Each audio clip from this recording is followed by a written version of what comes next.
Hi everyone, আপনাদের মধ্যে যারা যারা কুম্ভ রাশি জাতক আছেন এবং যাদের জন্ম তারিখ যে কোনো মাসের 8, 17 কিংবা 26, অথবা যাদের জন্ম মাস নভেম্বর, জানুয়ারি অথবা ফেব্রুয়ারি, এই রিডিংটা অবশ্যই তাদের জন্য। চলুন দেখে নেওয়া যাক কেমন কাটবে নভেম্বর মাস আপনাদের।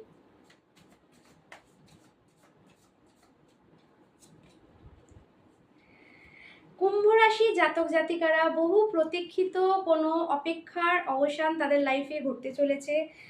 হতে পারে সেটা ক্যারিয়ার রিলেটেড কোনো ড্রিম জব, যেটার অপেক্ষায় দীর্ঘ বছর টাইম দিতে হয়েছিল, সেই জবটা আপনার লাগতে চলেছে। অথবা হতে পারে কোনো স্পেশাল মানুষের জন্য আপনি দীর্ঘদিন ধরে ওয়েট করে আছেন, তার সঙ্গে আপনার রিউনিয়ন অবশ্যই এই টাইমে হতে দেখা যাবে। এবং যারা যারা ম্যারিড আছেন তারা এই মান্থে বেবি এক্সপেক্ট করতে পারেন, এবং আপনার লাইফে কোনো বেটার কিছু এই মাসে অবশ্যই ঘটবে।